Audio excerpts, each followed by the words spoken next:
some might not like this, but I view Web3 as part of the tech stack, right? It is not the end all be all. It is not your business. It is a tool within your business in order to deliver meaningful value in certain ways.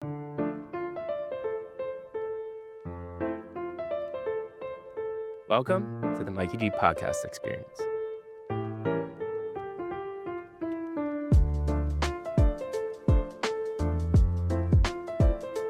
What up, folks? Doc. Welcome to the Mikey G podcast experience. We have been talking about this for a while, but we finally got it to work. We're both been really, really busy. Dude, I'm so sorry I had to cancel on Tuesday. I was not feeling great, but I am ready to rock now. How you doing, brother?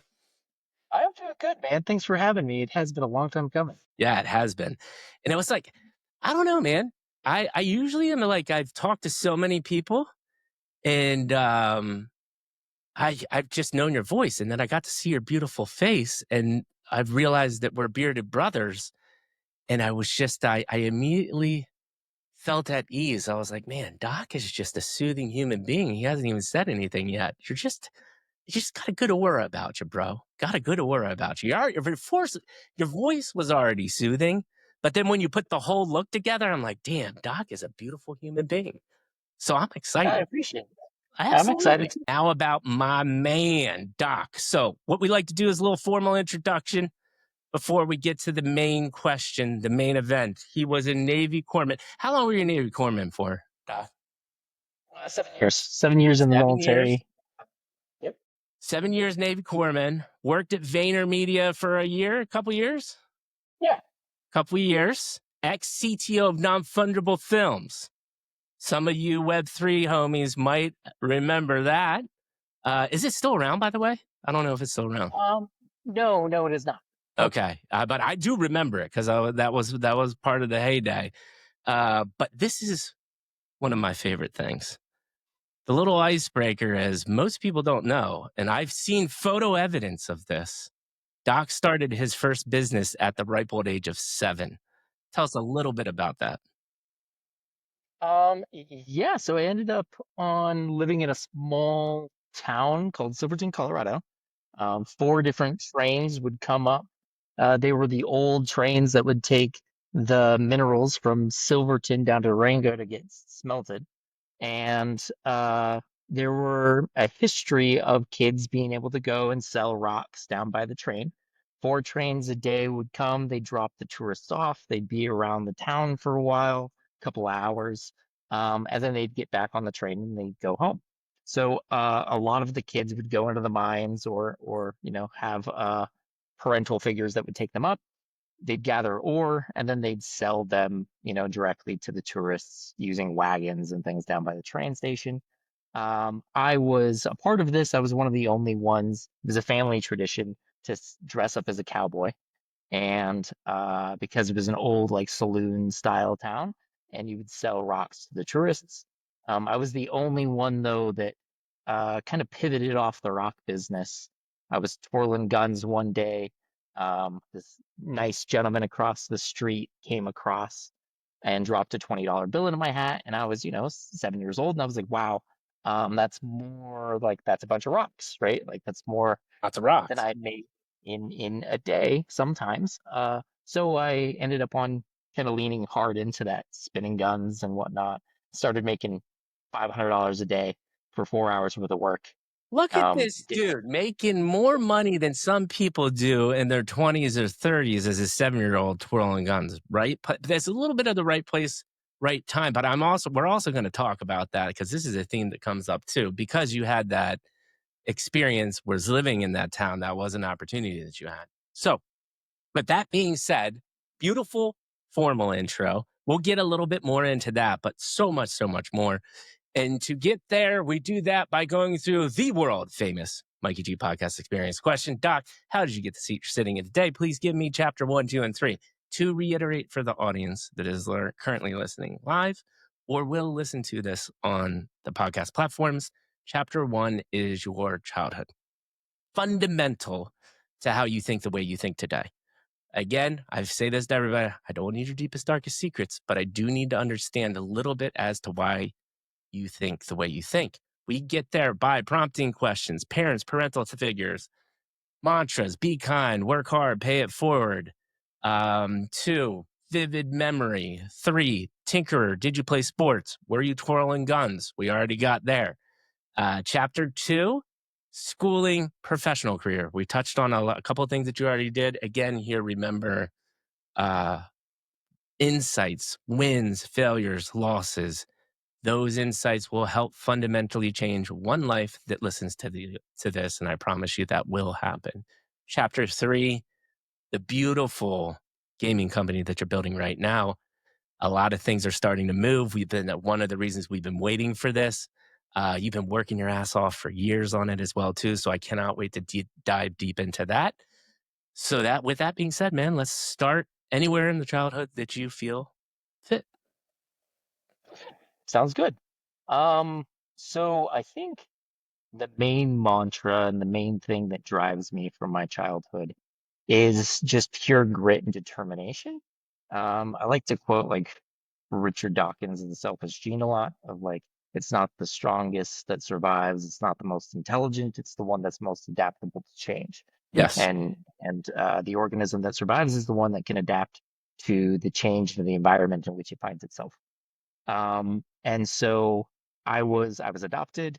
Um, I was adopted by a lovely, you know, family in out of Arizona, and then ended up on like leaving that adopted family at around 12 or so. And then was on my own from kind of then on out, jumping from either family to family or place to place, and always having to be adaptable, right? And grow. Finished, 10th grade by the age of 12. Was homeschooled, did first and second grade in a private school, and then from third grade on was pretty much just self-taught. So here's already interesting. So, in the fact that I've had people come from like war torn countries, like really horrific backgrounds, and um, seen some really heavy stuff. And this word grit comes up all the time. I've got two questions to you. One, how do you define grit? And then two, what was the fine line from you to, not to say you didn't do bad things, but you've went to the military, you put together a career, got married and are working hard and upstanding citizens. There's a fine line between going through some of the things that you went through. Talk to me reflecting back. Obviously, you're not thinking about this at this time, but your definition of grit and what kept you from going the deep, dark, like drug alcohol route and never getting out of it. Yeah. Okay. So definition of grit first. Grit is having tough skin and being able to push through adversity, even when times are the absolute worst. Sleep deprivation, hunger, no place to live. Those things, if you can push through any adversity or hard time, um, yeah, you build a sense of grit, right? Like of I'm not a smooth person that's just gonna get, tossed around by the universe. You're at cause over the things in your life Yeah. Yeah. and taking control. Hmm. Hmm. And so how do you get through these gritty times but come out the other side with a positive mindset or doing, continuing to push through? Because you've already said, you actually were in a nice home and were twirling guns for $500 a day or however much you were. But then we're going from house to house, couch to couch. And so that's a drastic change. But you still came out the other side and still had an ambition to be good or do better. Where does that come from? What are your thoughts there? Um, that's kind of a tough one. I think that part of it is Yeah, just and if you don't have an understand. answer, it's okay. Yeah, no, I think I can formulate an answer. Um, I realize that you're the average of the five people you spend the most time with, right? Mhm. And people, um, you have a choice, right? A lot of people get stuck in situations and they think that they don't have a choice. But I always viewed that as long as I have my 2 feet and I can move and change like who I associate with and like Yeah, my physical environment, then that's all I really need. There's nobody keeping you down in the sense of your location or who you spend time with or who you try to network with. um, that's that's you got 2 feet and the ability to communicate. You can do a lot of things, right? You can elevate yourself out of certain situations. And I think part of it was, I lived on the streets in East Hastings, Vancouver, BC, yeah, which is, if you know anything about that area, it's probably like one of the worst areas, heroin needles all over the street, gang violence, like, but even then, even on the streets, if you were to bring a kid, even to this day, onto the street, everybody says, "Hey, kid on the block, kid on the street," and everybody acts uh, better, right? They don't do the things. Um, and so like even yeah, there's even honor amongst thieves, right?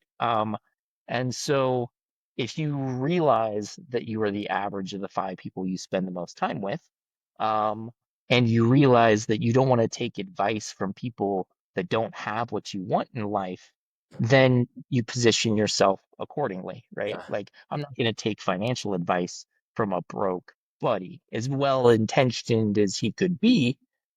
He doesn't have what I want in life. And I'm not going to take advice from somebody who doesn't have a long-standing, healthy relationship on relationship advice, right? right. Dude, that is beautiful. So here here's the equation that I think people think about a lot or ask about a lot is because you got to these beautiful insights. You're obviously young. You're not thinking about this. Like at some point, as you're getting older, you're thinking like, I need to surround myself with people that I want to be like.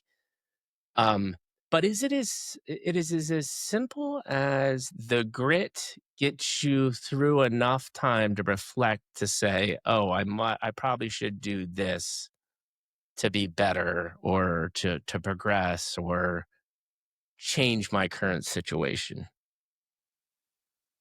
What is the Yes. equation there in your mind?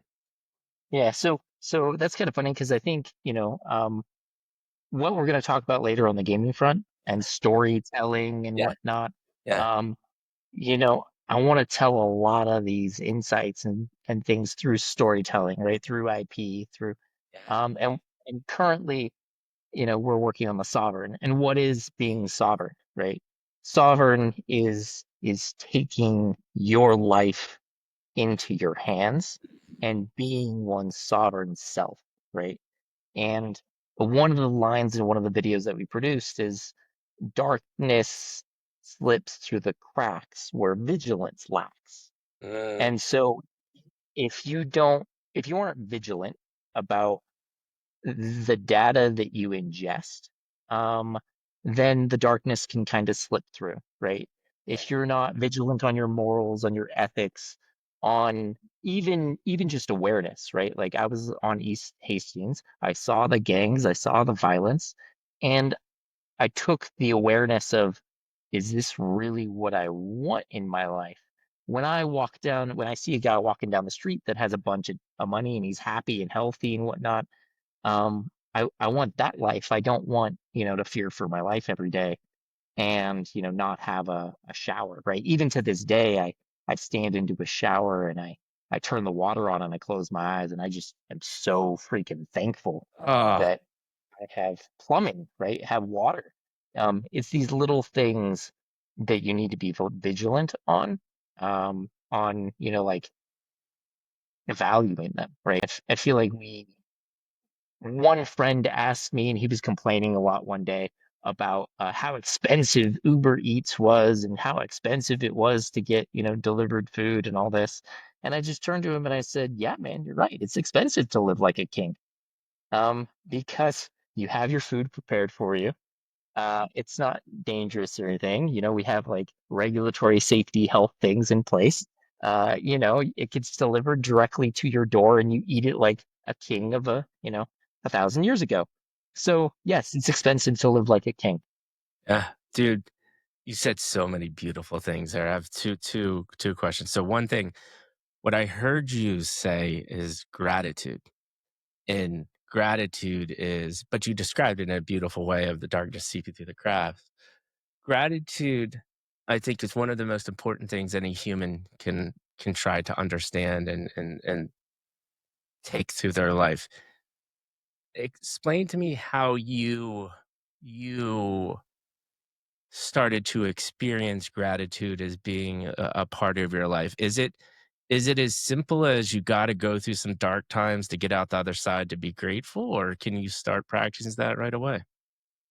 Um, I think a little bit of it is taught, right? Just a little bit of it. Mhm. Um, I think that if you were given a silver spoon your entire life, Mhm. and then your parents never introduced you to like going down to soup kitchens or going down and like touching other experiences, Yeah. then you're not going to have the reality to Mhm. to be, to have the gratitude, right?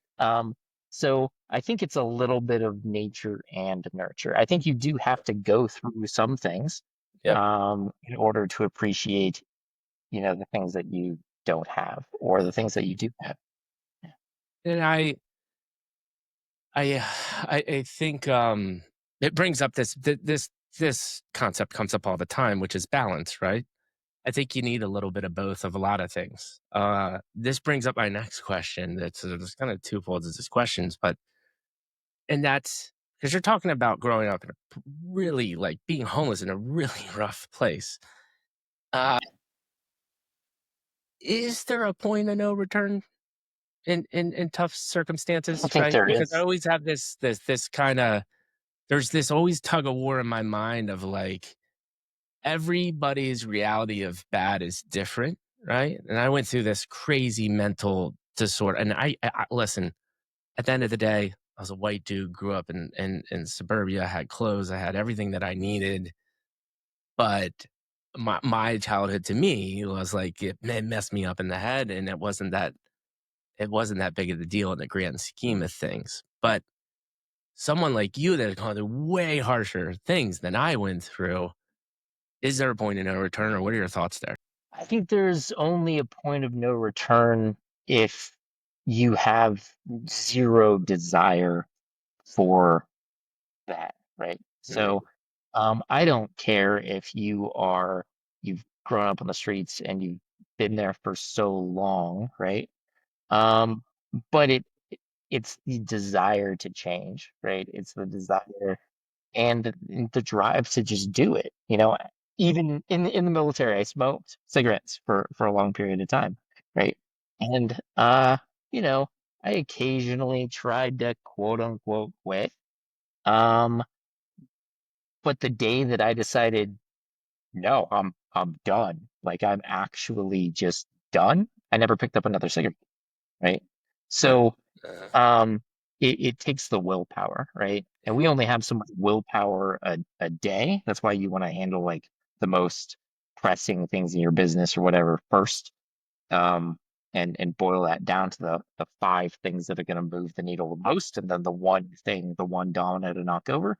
But you got to figure out what that one domino is in your life, right, right? You got to figure right. out, is it my environment? Is it the advice that I'm taking from people? What I am interested in, though, is obviously so we've got the grit, we've got the perseverance, we've got some of these core characteristics. Now let's flip on, and you're hitting a variety of things. You're flipping guns in Denver, then you're walking the streets in Hastings.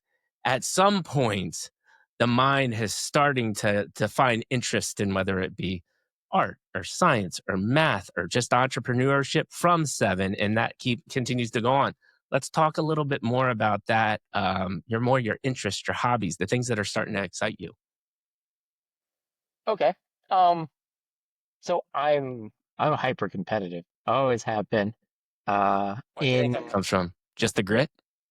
I don't know. I think it's partially maybe DNA, maybe grit through of what I've been through. But I did play basketball. So I had finished, 10th grade by the age of 12, and then I had, gone onto the streets, and I didn't go to school for a couple of years because of that. And then I ended up in Oregon, and went to school there, went to high school, and kind of had to start, fresh in freshman year. And so I played basketball a lot, like every single day, going into the court, shooting hours and hours and hours, just to get better and better and better. Because I was competitive and I had other buddies that played. And same thing with hockey when I was in high school. Not in high school, prior to that, actually, when I was in Canada on the streets, there was a community center that would, allow you to come in occasionally. And one of the managers there was very nice to me and gave me like pizza occasionally, um, and allowed me to skate, uh, and play ice hockey. Amazing. So I've always I remember the first time I got into a fight on ice, I didn't grab the other guy's jersey, and I just like went the other way, right? Inertia, just Right. like, whoo, oh, I'm going this way now, and got my butt kicked. Learned a lesson that day. Yeah. Uh, Yeah. but yeah, I'm hyper competitive. I believe in feedback analysis, and I took one of the strengths based, analysis. Yeah. It came out that I number one strength is I'm a futurist.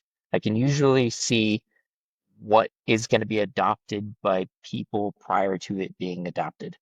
Mhm. Tech wise, just you know, um, I just naturally don't know. Always had it, right? Always could see like where I needed to pivot or what I needed to do, even at 7 years old, ditching the rock business and going full in on something that nobody else was, because I just saw the signs. When did you get this futurist feedback? Was this younger, or is this more in your professional career?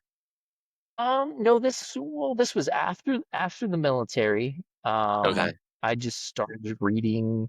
Well, it was actually when I got injured. So I ruptured my Achilles and it fully curtain rotted up into my leg. Oh. And so I had that sucker, had a couple of surgeries and was in a cast for a long time. And so I just started reading a ton, uh, which I like to do anyway. Yeah. Um, but I just started reading book after book after book, couldn't put them down. And so, um, yeah, I found out about strengths-based analysis and all of that, around like 2016 or so. So Same time I got into crypto. okay.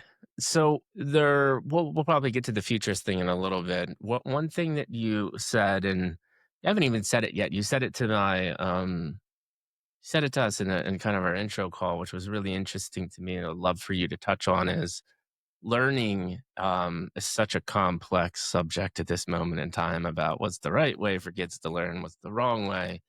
You obviously had a lot of adversity and kept it together, and you even said I think you were ahead of your time a little bit through schooling, even with this transient life.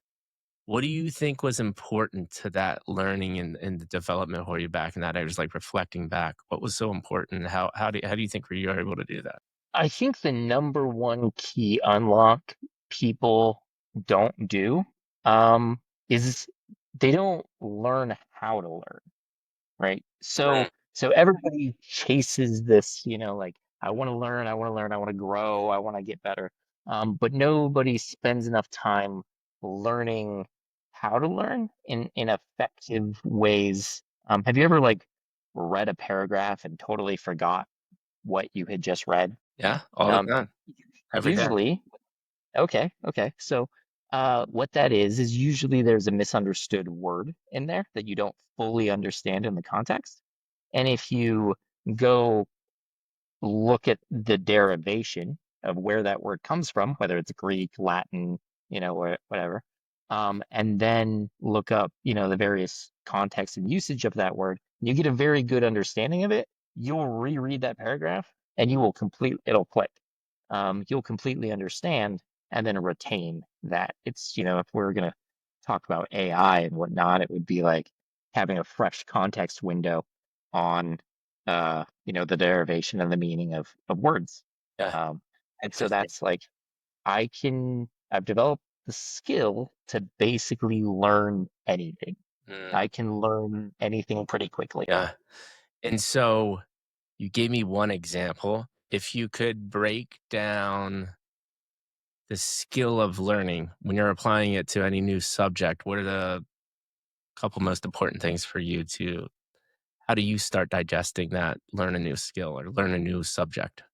What does that look like to you? Okay. First I figure out who is doing it the best, right?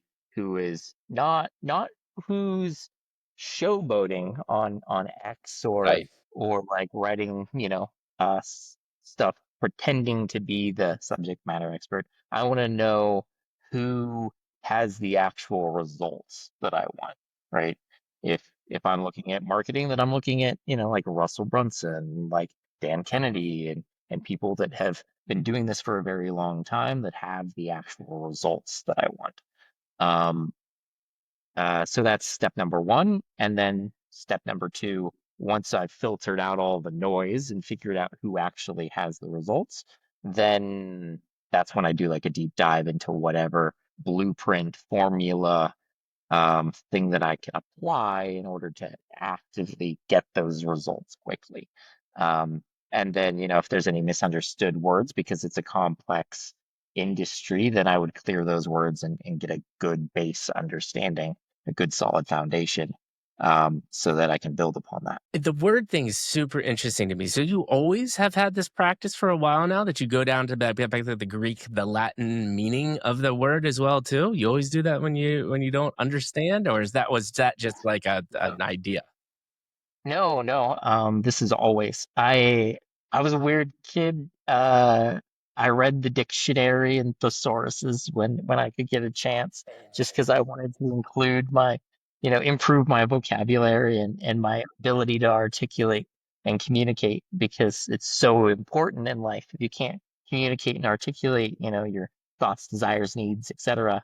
It's huge. So when I was homeschooled, my dad was a high school principal. My adopted Mm, father was a high school principal. I would sit outside of his office and do my homeschooling. And then I would go down to the computer lab after that was done. Well, I figured out that I could blow through my homework in very rapid succession, and then I'd actually go do cool stuff like work with wind tunnels and all of the stuff that the high schoolers were doing down there. And I got a little too smart for my own good, and I hacked into the computer homeschooling software that they were using to teach me, and I would give myself, like B's and C's, so that I could easily go down to do that. And my I got complacent and was completing these things way too quickly. It was like got to the point where it was like 9:30 a.m. and I'm like done with my entire schoolwork. right. Uh, They're like something's so not that I right here. I mean, is this yeah, just pure kid incentive driving this behavior right now? You're like, I just wanted to have fun. uh, yeah. Well, it was also like the curriculum was super dry. It was boring. It Yeah. was very like religious oriented, so I didn't feel like I was getting a good scientific education. Um, and so like going down and watching what the high schoolers were doing, right? I was working on animation programs and I was working on, like CO2 cars and things like that. It was fun. Um, which was a lot of fun, right? Learning hands-on is always the best. You need the tactile, right? If you're gonna learn about an engine, actually go touch an engine, right? Yeah. Um, Screw this theoretical stuff.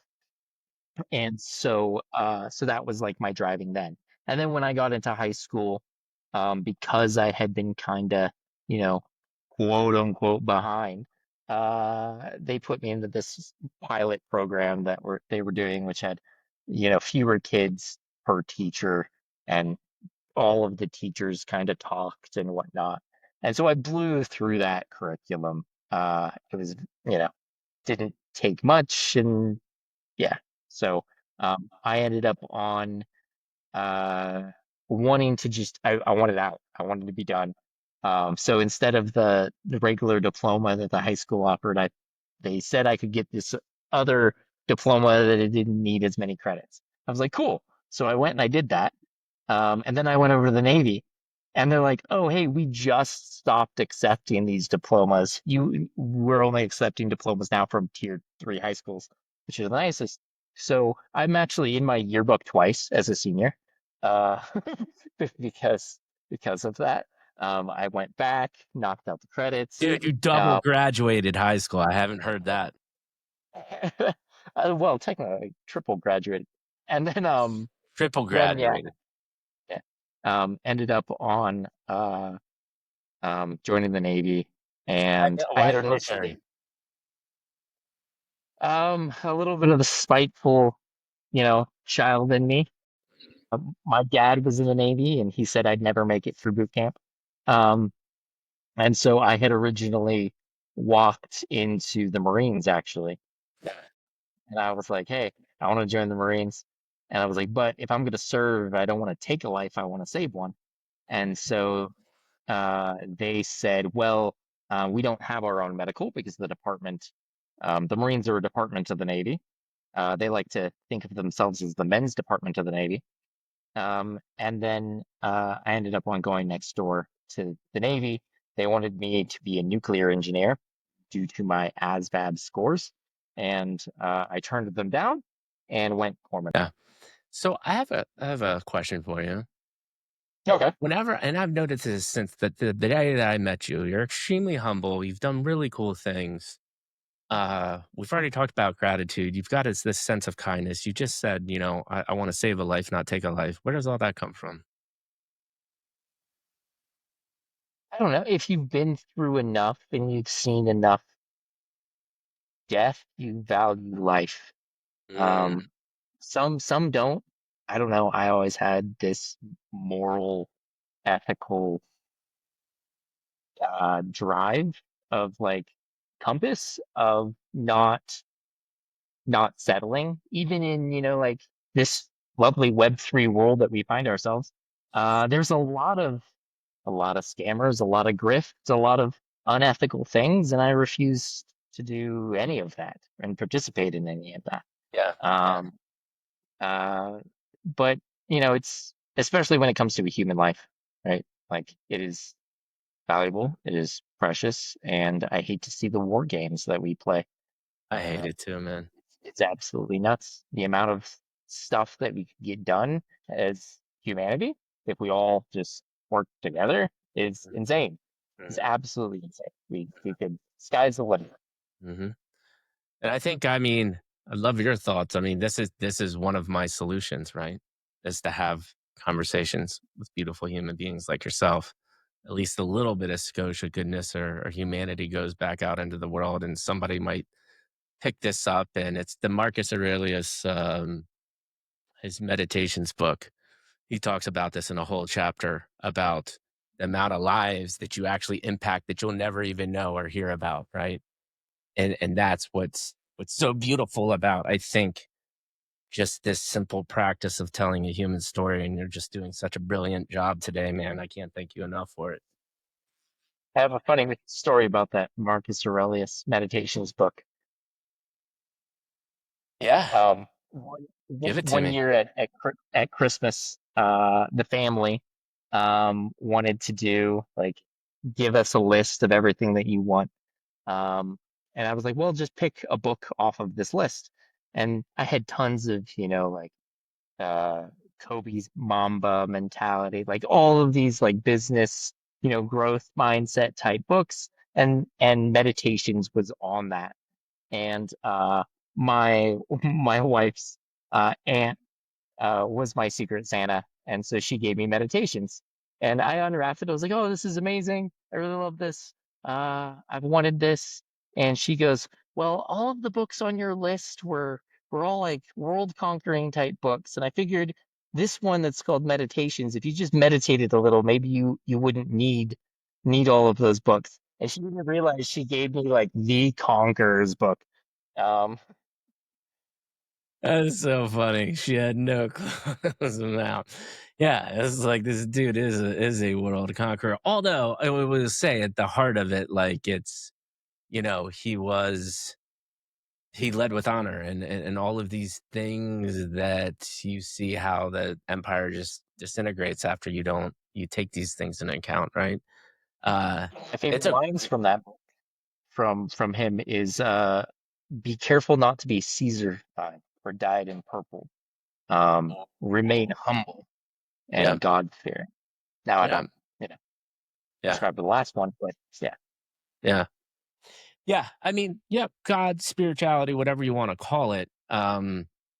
There's something to be said about just meaning and purpose and all of those different things. But the humble part to your mind, I think, you know, all of these ancient concepts come around these similar thoughts, which you've covered a ton of, right? Gratitude, kindness, be humble, all of these things.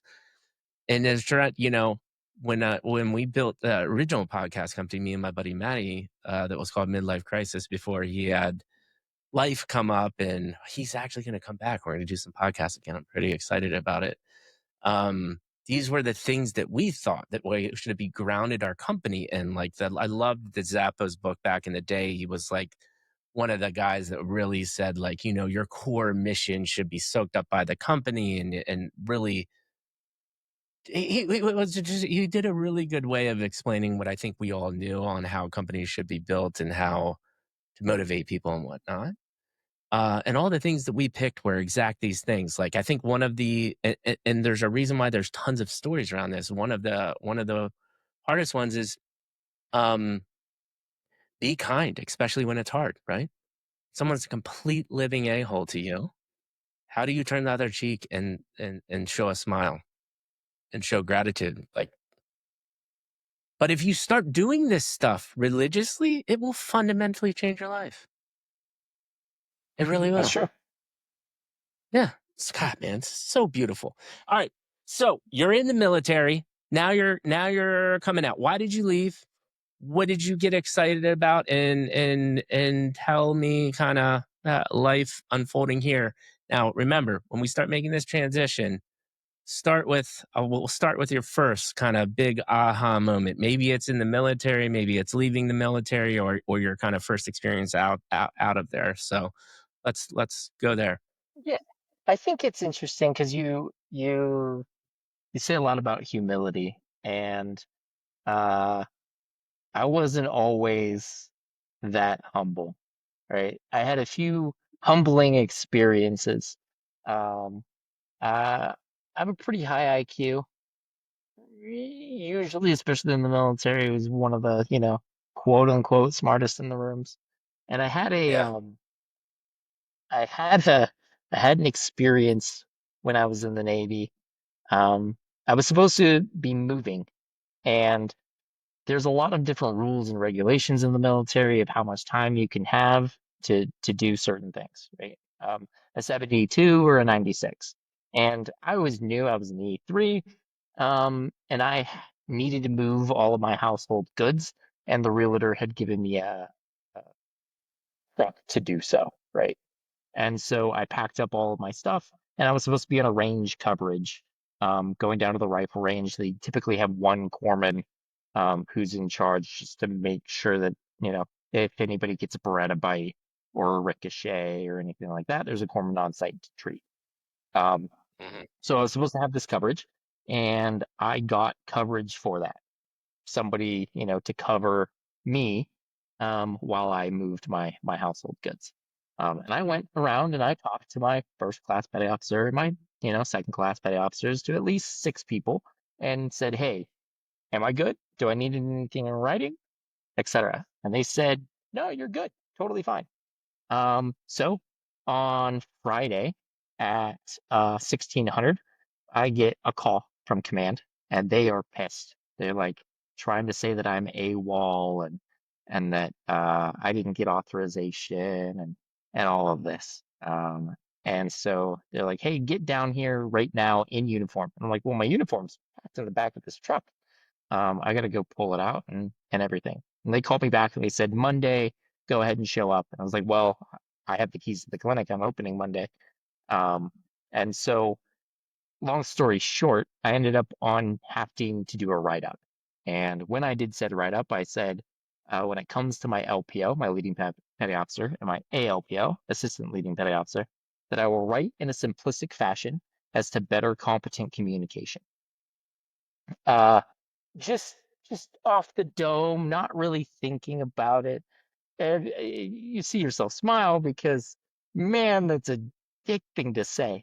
And so I didn't realize how bad that was until I got pulled back almost immediately in front of all of the chiefs and the senior chief.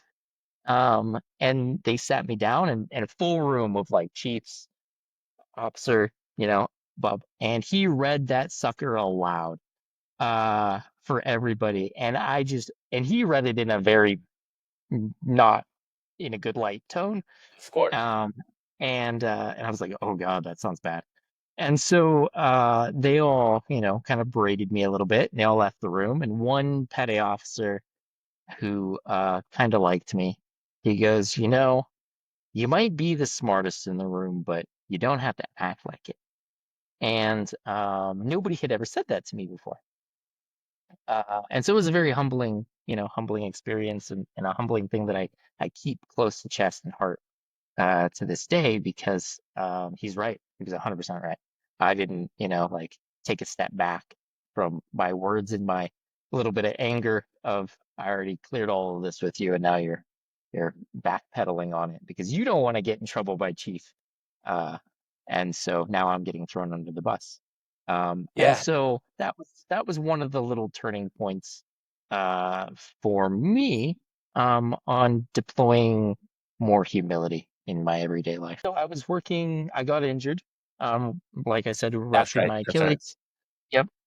Ended up on getting transferred from the clinic that I was at into business administration at the hospital, Hmm. and ended up business analytics, and ended up on solving a lot of the Navy's hospital access to care, ER utilization and things through various processes and various things that I put together for the CEO of the command, dashboard wise. And I had a lot of people reporting to me, which they weren't always happy about because in the military, there's, the whole rank. Uh, Yep. they feel that even if you, just because you have a rank doesn't mean that you have the answer or should, necessarily be in the position that you are. Um, but I had a lot of people under me as far as, reporting too, and built a lot of business analytics dashboards and things for the hospital, Nice. concerning all of the hospitals on like the East Coast. And then after that, I was just waiting to get processed out, go through disability stuff. During that time is when I got into crypto, like 2013 is when I put my toes in first, Mhm. and then 2016 is when I really, went down the rabbit hole, specifically around DAOs, decentralized autonomous organizations. I think most that we've seen in the space, if not all, have been badly formed, especially the ones that were in 2021, Not 2022. great. No, but that aside, I ended up on getting out of the military and started a social media marketing agency, and then ended up on shutting that down, and then yeah, going to Yeah, big Vayner. big lesson for your number one lesson learned from social media marketing, marketing in general, building kind of your first, quote unquote real company. Give me an insight there. You got to take traffic that you control and make it traffic that you own. Explain that So to me a little bit more for people that don't understand that. okay, so if you are on a specific social media platform, um, there are there's the possibility always, right? That is not a traffic, that is not a platform that you own or control. So you're always susceptible to deplatforming or any number of issues, right? Google could change their ads platform, which happened, right? And your business overnight is in jeopardy, right? So you want to take traffic that you control, whether you're spending ads, ad money behind it or it's organic, and build like either an email list or your own source that you control and you own, that no matter if you're deplatformed or not, you still have this traffic, right? That you own now, that you can send, emails to, or that you can, if it's ether mail or something like that. No, that's Yeah. that you explained it brilliant. I knew what you meant, but I think to other people, they get for traffic, paid, earned, all that stuff. They're like, "What the hell are you talking about?" Question to you, being a marketing guy, what do you think the biggest misconception? I have some thoughts, but I love your thoughts because since you've done all this and you're still in crypto and stuff in 2026, what's the biggest misconception of things that work that people think don't work? Whether it be an email or a newsletter or some other form of communication marketing wise. What do you I think think actually is there's this. highly effective still in 2026? And people are like, there's no way that shit works. I, I I think the biggest unlock. So I'm in gaming, right? And my main thing is that, right? If you look at almost every successful game, they've all come out of mods. They were originally a mod. Um, and so like that still works to this day. And I think you will see even outsized growth with things like Xbox and some of these platforms that are coming to like Steam, for instance, where you can build a game that would be considered a mod that could then end up on being its own independent game that gets launched on Steam after it's been actualized, right? And so the underpriced attention is are the things that people don't typically think of. Like, for instance, when Baldur's Gate launched, we created a dice, custom dice set that lived on a specific platform for Baldur's Gate. And that ended up on traffic of gamers coming back to us because they really liked our dice or, uh, you know, um, Beautiful. those types of things that are kind of out of the box guerrilla marketing um, work to this day, right? Gamers want whatever they've earned as well. It doesn't matter what it is. I tried this in 2021, 2022, and got a lot of feedback that we're going to deploy, coming up here soon. But I ran tournaments for like League of Legends and like other games, and I kept all of Web3 Bros, Crypto Bro, like everything out of it. Anything crypto, I kept the Discord locked, and I built an organic community of just inviting gamers to the Discord, right? Joining a League of Legends game, joining a COD lobby, whatever, and just inviting people. And by doing this, we would hold tournaments, and then I would do a first place, second place, and third place prize. That was the Soulbound trophy on Polygon. And then alongside that, I would give them Web 2 skins or whatever for that game. And so they'd get the Jin skin or whatever from League of Legends, and they'd say, okay, but like, how do I get this trophy thing? And then that was my way to onboard gamers three at a time Mm. to crypto. Uh, That's a beautiful insight, and I totally agree. I mean, that's another variation you call of growth hacking, but what you're really accomplishing there is find where their eyeballs are and then try to be a part of that conversation in a new and interesting way, which you did. True or false to you? Pure organic marketing still exists in 2026. Oh, tell me why.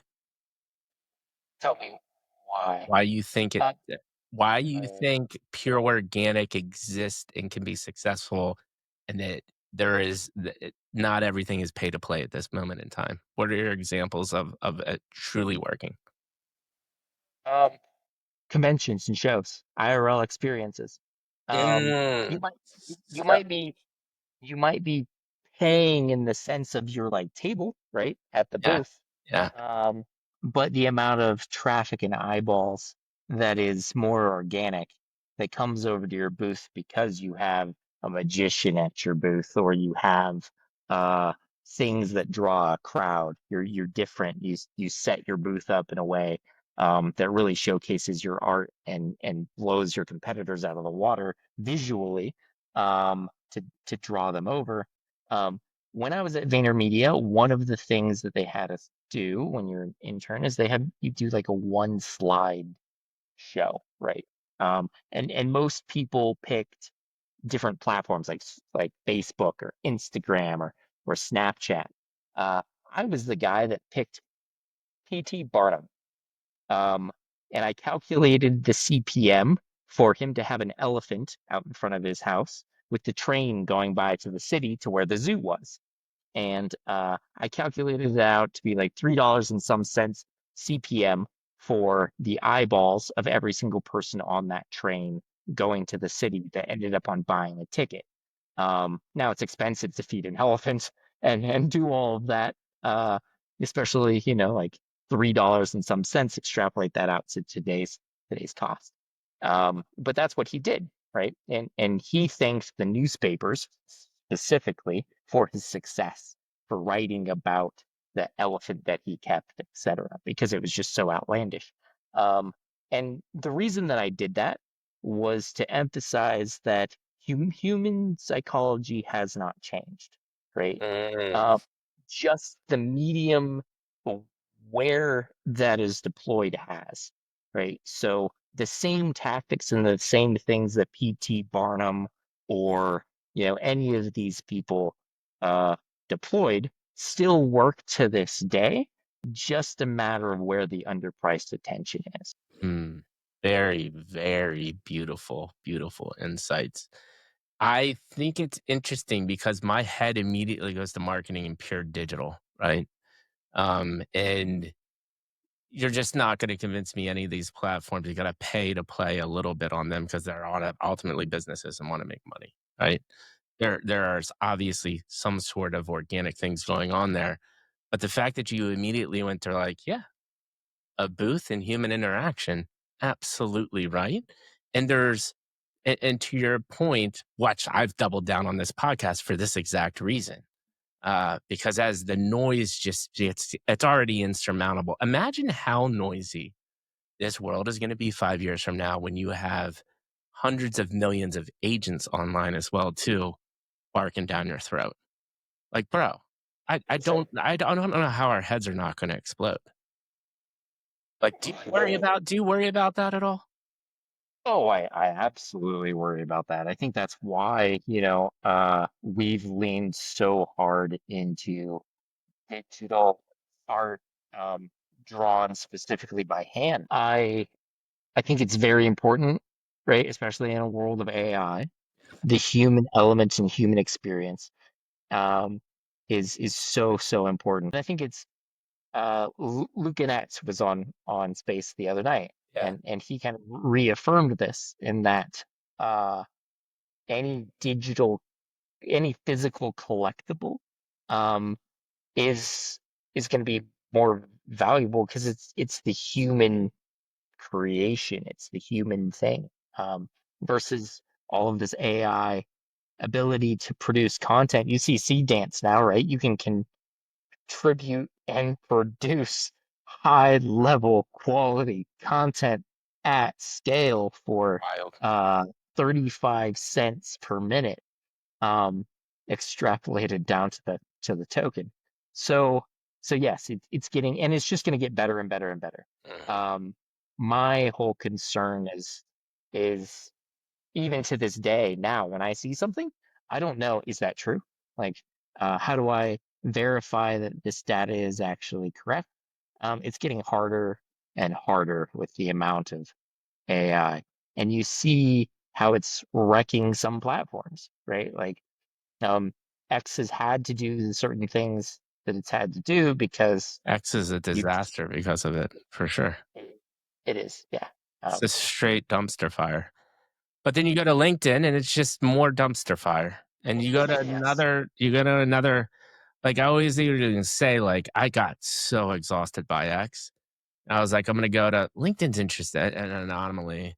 I was like, LinkedIn is a bunch of just like vanilla noise of people thinking like they know what they think, but nobody knows anything.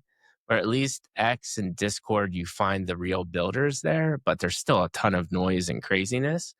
But if you actually reach out and start a conversation on LinkedIn, it's way more effective than it is on X. I don't understand why, but in my experience, that has worked out well for me. And maybe it's because there is still a little bit of perception of like on LinkedIn, there's a skosh of professionalism there where like some of these other platforms have just turned into a straight dumpster fire. I don't Well, know. I think with LinkedIn and professional networks like that, every single DM can mean money, right? So so the degree of which one's going to reply and check that because it could be a lead, could be a furthering a career, etc., is a little bit more ingrained because of the nature of the platform. Well, 100%. And by far, in my opinion, it just proved to me that there's way less bots than there are on Twitter. Not to say there aren't bots on LinkedIn, but like like the amount of bot just trash on LinkedIn. I mean, on Twitter is just out of control. Dude, unbelievable insights around marketing. Let's do this. You got into crypto. Any early war stories you'd like to share, and then let's get into what you're building now because I don't want to do you a disservice. Believe it or not, we've been talking for over an hour. This has been Yeah. incredible. You have so many. I've got so many notes jotted down here of just the beautiful things that you've shared so far. But I want to talk about what you're building right now because I know there are people watching that are super excited about that as well too. But also feel free to give us any kind of a transition story into crypto. I know you're a long-term holder as well too, so I'm sure you got some thoughts around there. And then let's get into what you're building right now. Yeah. So we can start with the long-term holder. Been in crypto since about 2016. Um, I I am chain agnostic. Uh, I do. I might not be the biggest fan of Solana, but um, I I do play on all chains because it is the tech, right? Like peer-to-peer transaction, being able to act in a distributed way because I don't think there is really such thing as decentralized. Um, to be able to transact and to have the freedom of ultrasound money has always been, like key ethos, right? And for gaming, unfortunately, there's been a lot of extractors. There's going to be been a lot of scams and a lot of things that crypto has put the cart before the horse. Hmm. I don't know of too many crypto companies in gaming that have actually gone and talked to gamers, Web2, before they've launched a single thing, which to me is like step number one. Um, go talk to your actual demographic and see if they even want the thing that you're building before you build it. But one of the problems with um, 2021 was that great builders came. They built some amazing games and things, but then when the tide went out, everybody was there for financialization. Mm. And so they just wanted the number to go up on their asset. And they weren't an actual gamer. They didn't care about the actual IP. They were just there for the potential upside, the lottery, if you will, in crypto of an asset going up and 10xing, 100xing, etc. And so when that tide came out and bear markets came, all of their user base just gone overnight because there was no upside, so they moved on to the next shiny thing. You will almost never hear me refer to what I'm building as a project, right? Um, I know it's a Web3 thing, and people are like, "Oh yeah, what's your project?" Like, what do you? And to me, it just does such a disservice to what I'm building. It's a company, right? We have warehousing out of New York with our co-founders Tito. And I'm based here in Colorado with a real entity, trying to do real things, real business, um, grow, to Web2 gamers. And so I will never refer to what I'm building as a project because I think it's just, words carry weight, and if you put them out into the universe, uh, you do yourself a disservice if you're serious about building long term, if you position yourself as a project, because it just sounds like a hobby. It sounds like something that you do on the side. That's just my stickler, uh, on verbiage and vocabulary. But with that being said, what I'm building right now is Realm Striders, which is an IP of Blue Box Gaming. And we're starting off with the Sovereign, which is an avatar collection on Ape Chain. There are only 7 of these, probably the most amount of work gone into a mint of only 7 NFTs. But they are absolutely beautiful, fully rigged, a lot of storytelling involved. And it's not just an NFT or a JPEG, which, by the way, most NFTs are not JPEGs, they're actually PNGs because you have to have the transparency in order to even pull off generative collections. I just always thought it was funny that they're called JPEGs. Yeah. And it's not just a JPEG or a PNG. It is actually a wholesale membership agreement that you're signing that gives you access as a wholesale distributor of any digital and physical products that we do going forward, which we have a lot in uh, in the back pocket that we are releasing. There will be a lot of storytelling. Um, we were trying to ship on a lot of the promises that Web3 initially made. Yeah, and so that's actually where I wanted to go first. So, um, first, well, before I ask that question, Blue Box Gaming is the company. Uh, your first collection is a universe or series within your gaming company, correct? And so let's just take a step back, and there are a million gaming companies out there. Why Blue Box Gaming? What do you think you're doing differently, and what is your true value prop, and what are you concentrating on? A true value prop is meeting gamers where they're actually at. So there's a lot of gaming companies out there. There's not a lot of gaming companies out there with the Web3 knowledge and know-how that my team has. Um, to actually be able to ship on a lot of the things that was initially promised in Web3 to gamers. The ability to own one's assets, the ability to actually develop IP around those assets in a meaningful way. Having worked with non-fungible films and Hollywood and all of that gives me a pretty good understanding of how to do that on the IP side. Shipping physical comic books. One of the things that we're going to have is what we're calling a Fiji pass. So most uh, most gamers are very familiar with battle passes. But here's the problem with battle passes is I go into a singular Web2 game, I play, I buy that battle pass, I complete all the things on that battle pass, and then everything is stuck within that gaming ecosystem. I can't legally without, the use of gray markets, um, get out of that, right? Sell my account or what have you.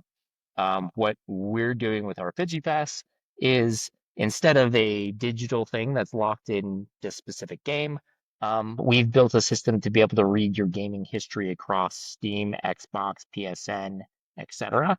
So we can tell and reward you for what you're already doing as a gamer in Web 2, and then apply that to a battle pass system where at the end of it, you actually get a physical, whether that's a comic book or something that's actually shipped directly to your house. Um, it's a way to reward gamers for doing the things that they already love. And are you betting? Have you done market research, or is this just from personal experience, understanding? Because what you just said, I think you've got to be committed or a fan of just how important physical rewards or the surprising and delight beyond just the screen is. Am I right or wrong there? You are 100% right. So one of the key, there's been tons and tons of case studies on this. We've done our own market research on this, but one of the key moments for me was back when I was just getting into marketing and I was learning about ClickFunnels and Russell Brunson. There's plenty of users that Russell shipped them a t-shirt, right? A very nice, high quality, soft t-shirt, and people continued to pay the $100 a month for ClickFunnels, and they had never even opened the software just because they felt like they were a part of something, a part of a community, or they had gotten this really nice physical thing.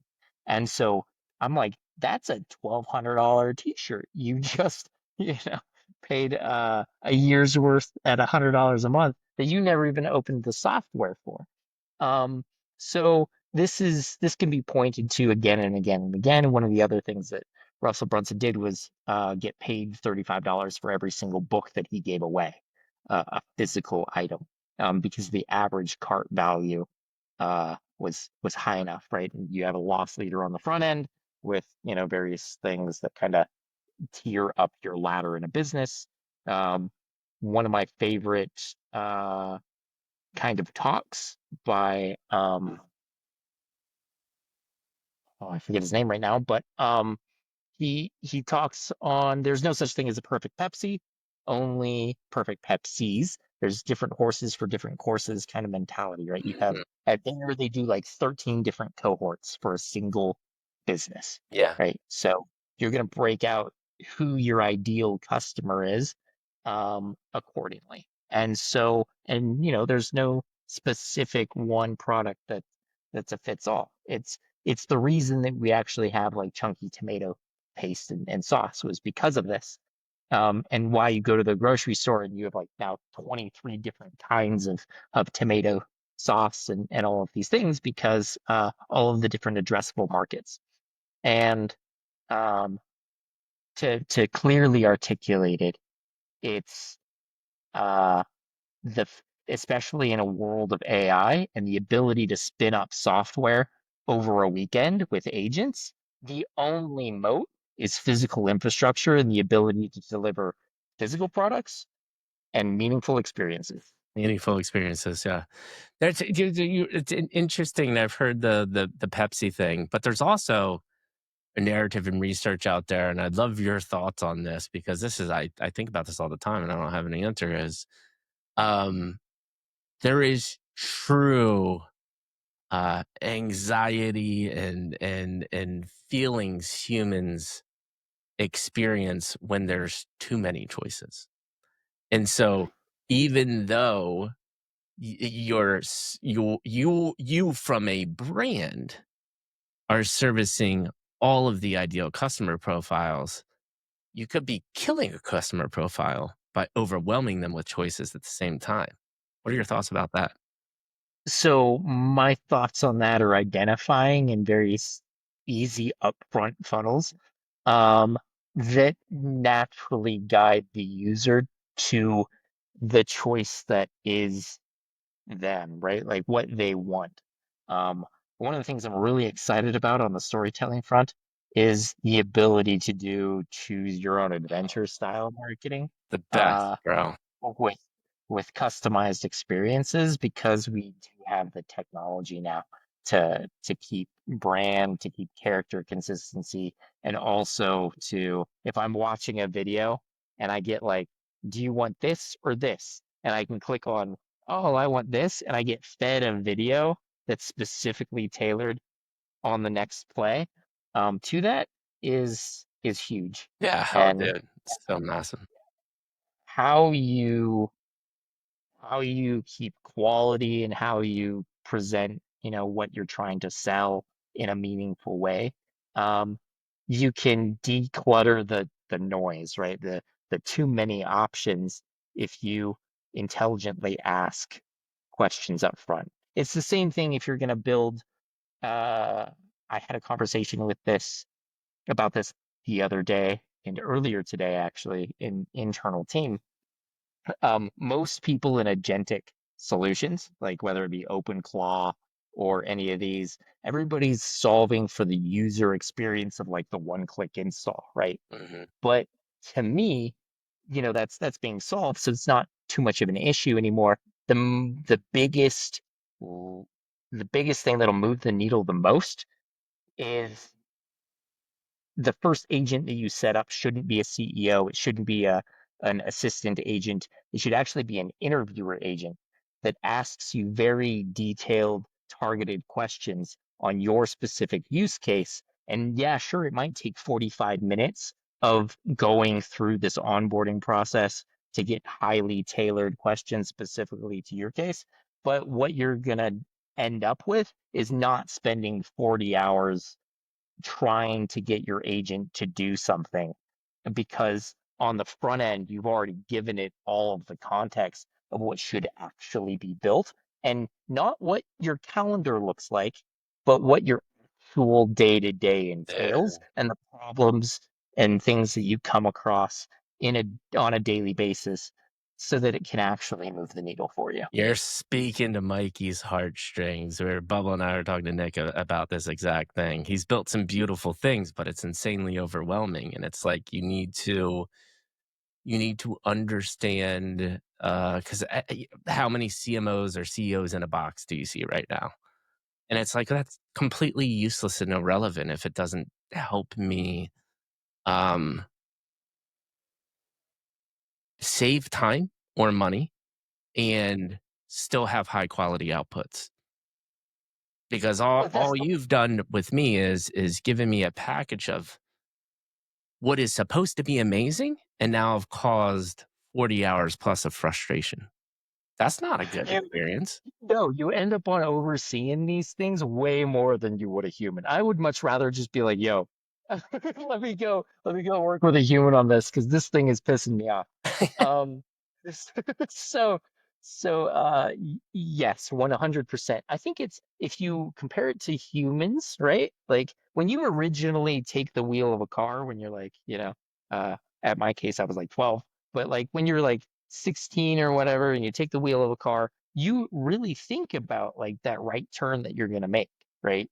You you like very intentionally take it. And once you've been driving for 10 years, it's second nature, right? You don't think about taking the turn, you just take the turn because all of the context and all that learning has been condensed into this automatic response. And 100%. so that's basically what you need to do with AI and these agents and systems is you have to take the large context and condense it down into a usable autonomic response. Um, and the only way that you actually do that is training it on real world actionable data that actually moves the needle. And a lot of people are setting up all of these open claws and going out and building with them, but they're spending like you've seen the memes, like they spend way more money and time than it would be to just, Just do it. sometimes I catch my team. They're like, oh, I need to change this one value. Can you change? I'm like, no, just open the database and change the value from this to this You're because costing you're way more money like than you just you're taking the using 30 seconds. you're using token costs, etc. That you don't need to just because you're lazy and don't want to, Uh-huh. to Yeah, and you the need to go manual. through but you said two really important points in this automation is great. And I've been dealing with stuff for years now, right? And I still had to I had to have this epiphany yet probably for the 100th time. I was getting so frustrated on creating a YouTube thumbnail system, right? Yeah, because I'm like, this is one of the things AI should be automating for me. And of course, everyone has a solution out there, and all the solutions are shit because they have no context and they don't know your workflow and they don't know your taste and they don't know all of these different things. And so I find myself yet again getting frustrated. And I'm like, dude, I'm being way too broad. I just need to give it more context and be very specific.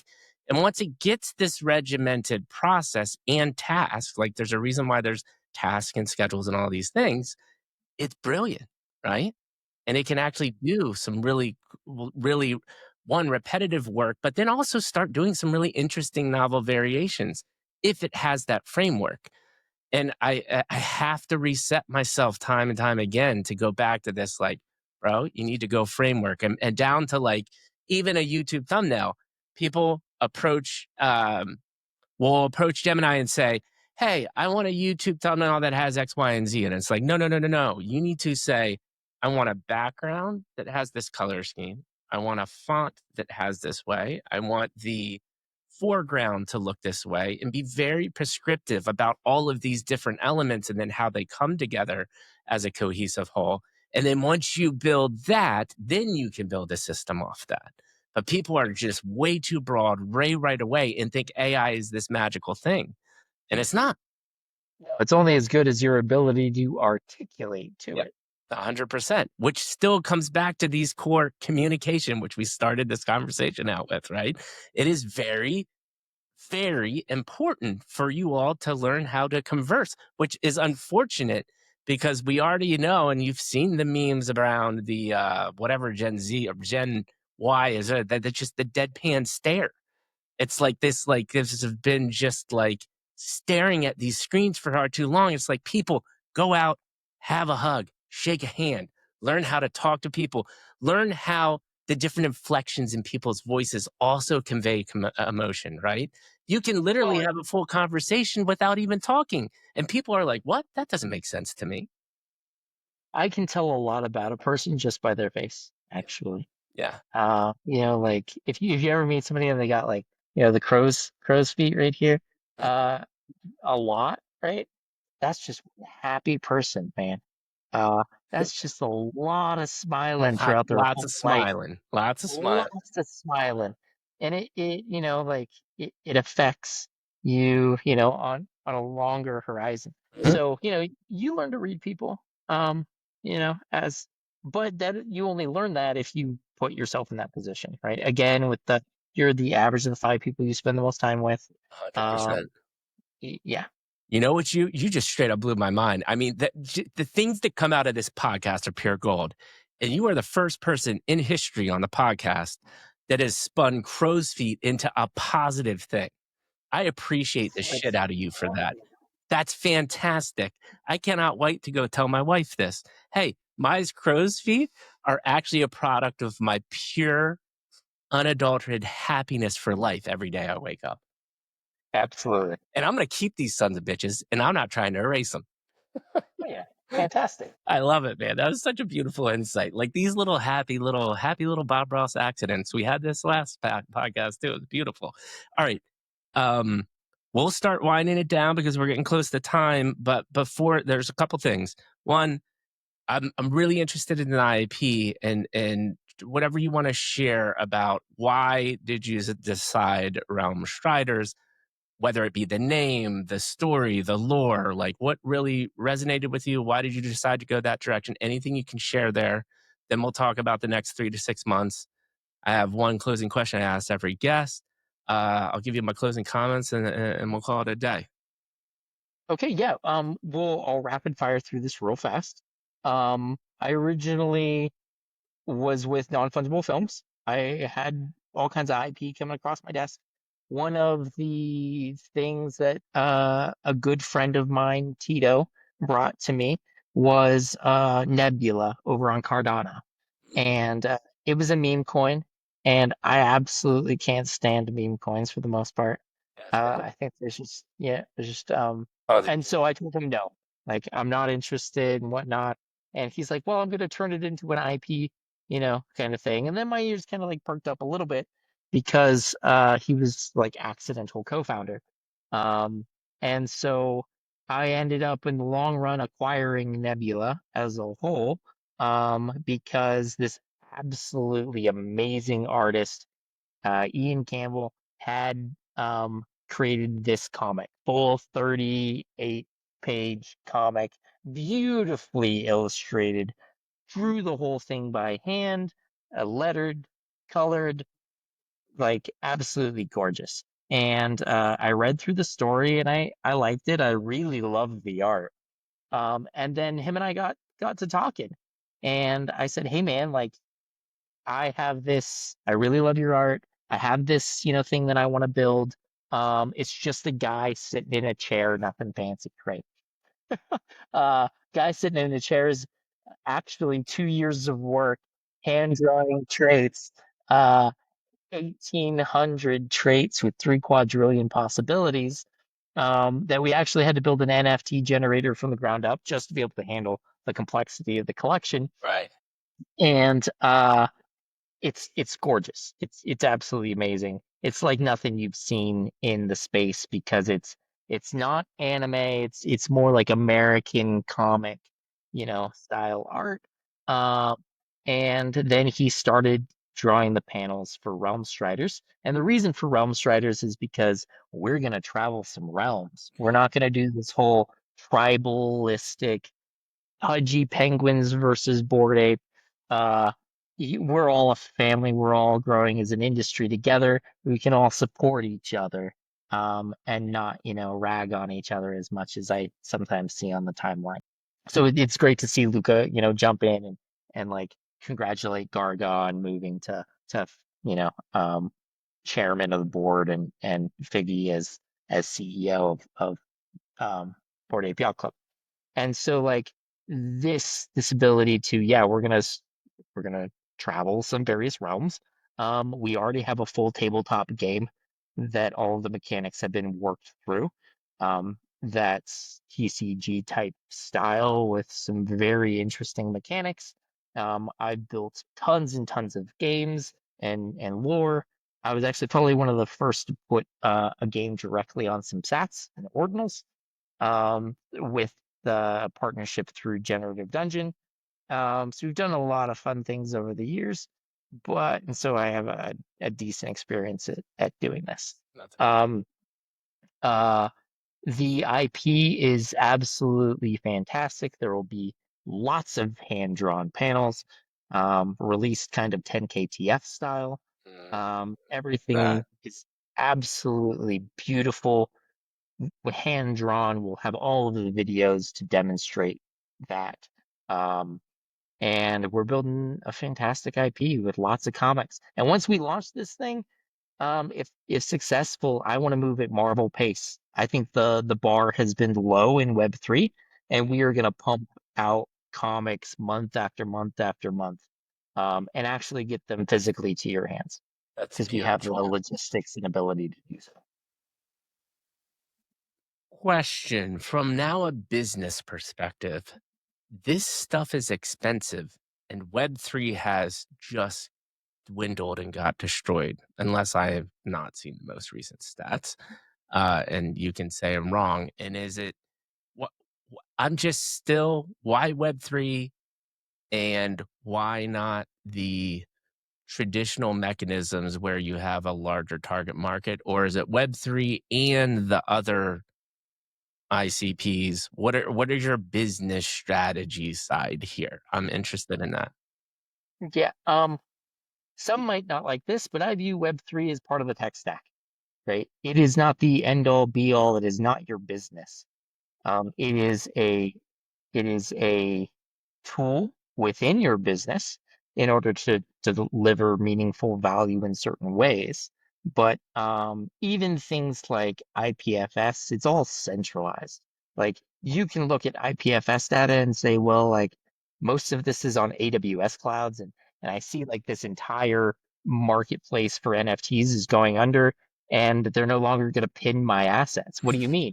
Uh, I have to go like pin my own art assets, in order for me to keep my art on. So, which is actually also costly, right? For a business, it's actually sometimes more costly to put things on IPFS and pin it than it is just to do it on a regular VPS. Um, so we're going to build accordingly.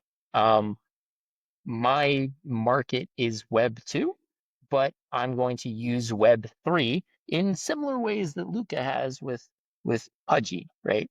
The ability to grow your IP, the ability to own the things that you have that are in your wallet and control them.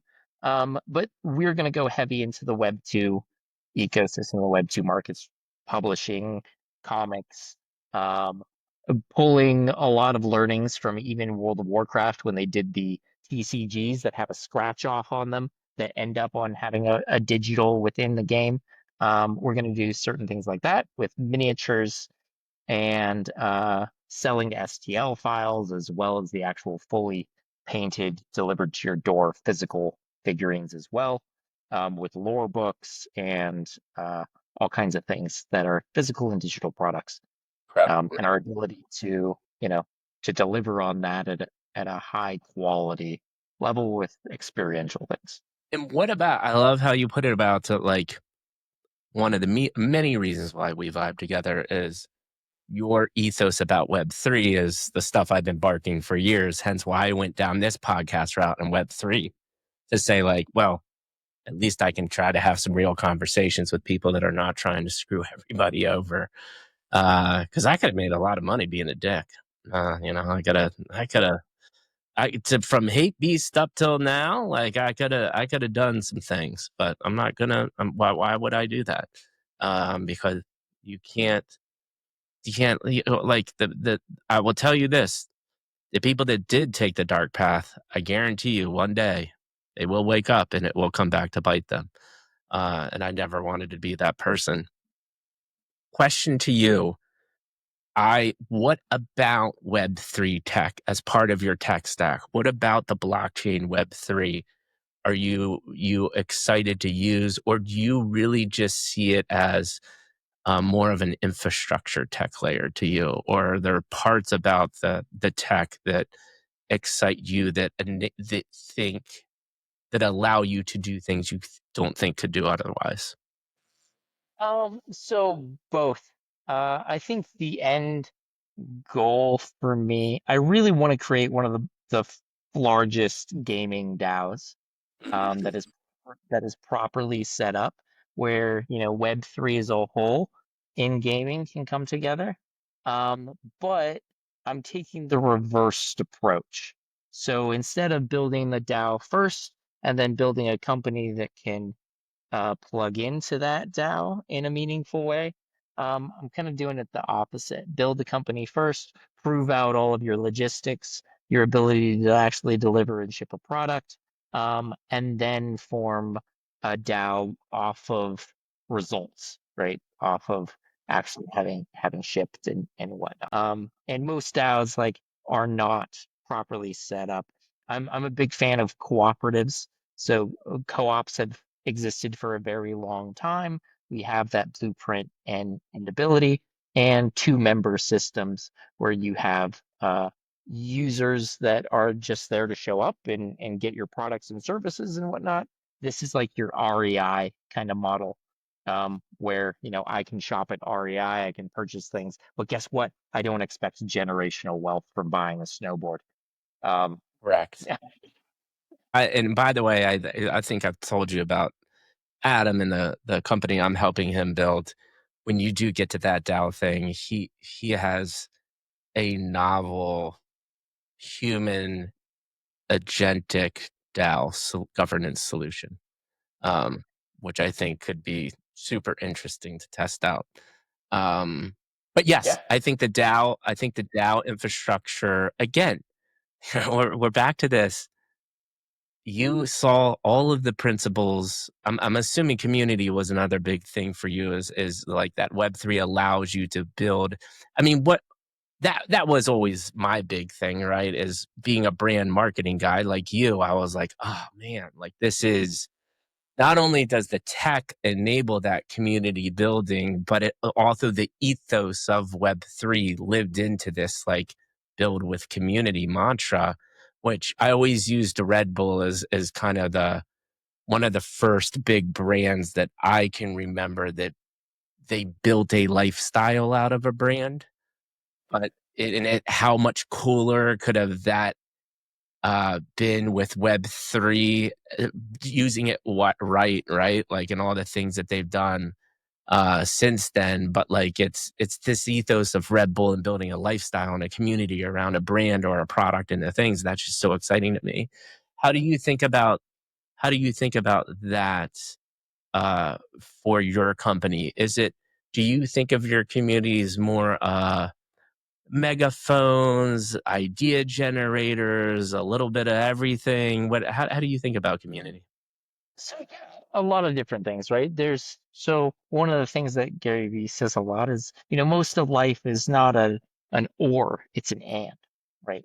You can do a lot of things in conjunction. Um, I think that for us, we really, really want to lean into rewarding the original mentors and the original creators of things. We have I feel like a lot of experimentation on blockchain went by the wayside, right? Like in 2021, 2022, we had tons of experimentation, right? Tons of builders coming in, building, trying new things, trying new contracts.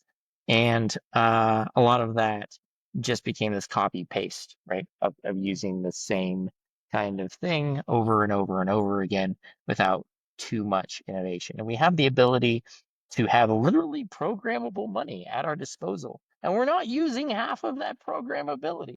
And so, like, when Realm Striders, the main collection, does launch on Abstract, when you go in to mint that, you will actually be choosing certain characteristics of your PFP.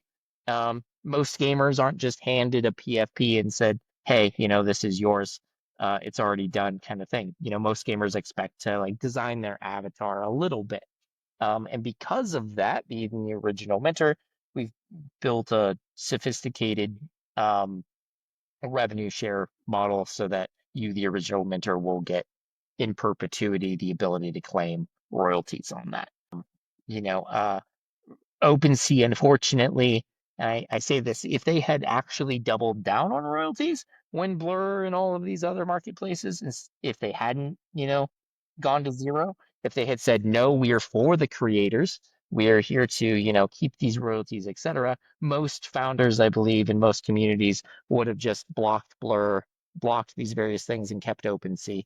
Um, Because it was the and right thing to do, right? because it was the right thing to do. The right thing to do is always the right thing to do. Mm, Um, mhm, mhm. and so yeah, we're gonna build and deploy a lot of really, really cool products. And we're gonna iterate quickly. I've been building this thing for years. We probably have more built out in the back end than pretty much any NFT collection ever to launch. I have full tournament management platforms and other things that have already been built that Amazing. we, will eventually debut. Do you know Kevin from Coin Games? Have you heard of Project O? I heard of Project Out. Yeah, dude, I have to introduce you to Kevin. He's a phenomenal human being. I think you guys will really get along, and he is a top tier game designer. And so I'm sure he would love to ham it up with you. It's become a good buddy. I was going to start another podcast with him. I still want to do it. And I'm like, shit, man, I can't do another podcast. Um, we were gonna do food reviews and just play video games together as kind of like to blow steam off, and I think it would be a lot of fun. It's calling it Noms and Noobs, and I think we're still gonna do it. We got to get there, but you need to meet him. I think you guys would have um, a fantastic time meeting each other, and probably could be like really cool buddies. So they're building they've pivoted Web 2 Web 3 a bunch of different ways, but they're building a really cool game as well. So, Fantastic. I'd love to. yeah, absolutely. All right, man. Next 3 to 6 months, my last question, and we'll call it a day. What do the next 3 to 6 months look like? I know you have this very, very exclusive mint dropping, and then a larger collection. So to talk to us about what everybody can expect that's listening. Yeah, absolutely. So you can go to realmstrider.com and go through. We have basically a video watch to earn kind of thing going on right now. Go through all of those videos, hop into the Discord. The chamber is open if you want to apply. If you think that you have the ability to and the wish and drive and grit to build alongside us, because every single one of those seven is going to get full access to all of our wholesale physical and digital products. and we'll kind of have a seat at the table if you wish to. We have a full mint that has also included a DocuSign with all of that, with a company here in Colorado.